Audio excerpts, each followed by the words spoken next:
La desaparición forzada, que en un inicio se desarrolló bajo la lógica de una estrategia de represión política y contrainsurgente, se amplió al grado de ser usada como un mecanismo de control y disciplinamiento social en contra del conjunto de la sociedad organizada y no organizada. Se cree erróneamente que esta práctica desarrollada por el Estado durante la Guerra Sucia pasó mecánicamente a ser usada por el crimen organizado, donde policías y militares se corrompieron y se volvieron parte de estos, poniendo al crimen organizado como el principal actor que comete las desapariciones forzadas. Si bien es cierto que existen casos de militares como el Grupo Aeromóvil de Fuerzas Especiales entrenados en Estados Unidos que se incorporaron al narcotráfico, esta explicación no analiza con profundidad el fenómeno del narcotráfico ligado a las políticas neoliberales y no identifica al Estado como garante de esta política económica,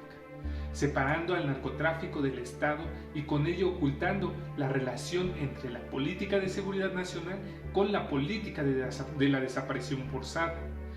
De esta manera, el discurso oficial pone a las desapariciones forzadas de manera aislada, no generalizadas contra el pueblo, ni siquiera sistemáticas y mucho menos que correspondan a una política de represión y control social.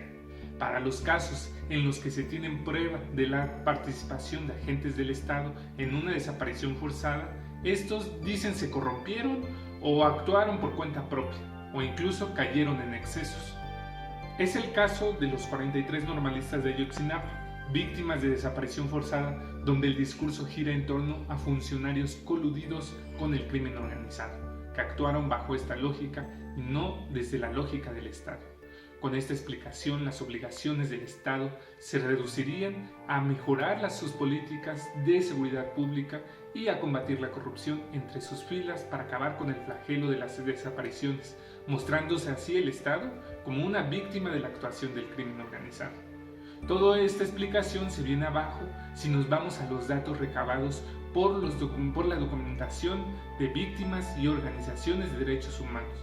que nos dicen que el Estado es el principal perpetrador de las desapariciones.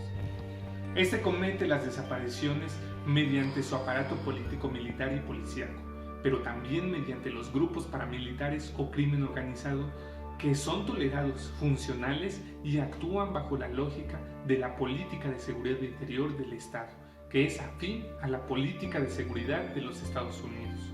No es casualidad que los militares sean los hilos conductores de la desaparición forzada, donde generales que encabezaron estas políticas de la Guerra Sucia sean los mismos que actuaron en un papel contrainsurgente con los alzamientos del EZLN en 1994 y el EPR en 1996, y también durante la llamada Guerra contra el Narcotráfico. A esos mismos generales se les garantizó impunidad, pero también se les permitió el comercio de drogas. También está documentado que a muchos narcotraficantes en la década de los 70s y 80s se les dieron credenciales de la extinta Dirección Federal de Seguridad. Por lo tanto, vemos que el narcotráfico nace de las entrañas del Estado y no como un actor independiente y ajeno a las estructuras y políticas de seguridad.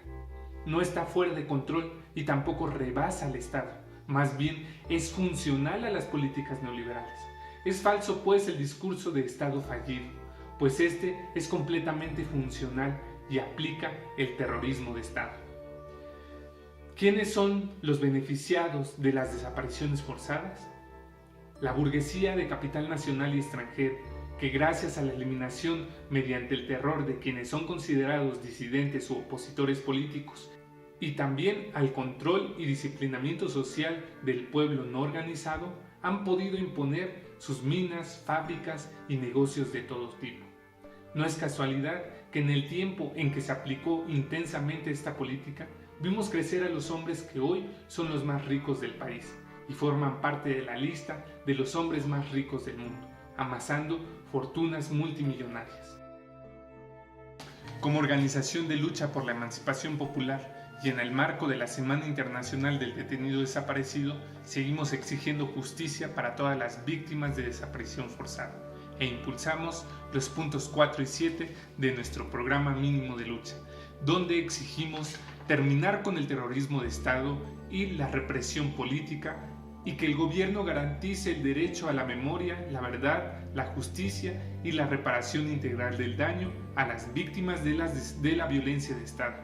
haciendo énfasis en investigar, enjuiciar y castigar a los empresarios y autoridades que se vieron beneficiados con las desapariciones forzadas. Te invitamos a adquirir nuestro programa mínimo de lucha, leerlo y hacer tuyas las demandas para construir una sociedad más justa, para construir el socialismo.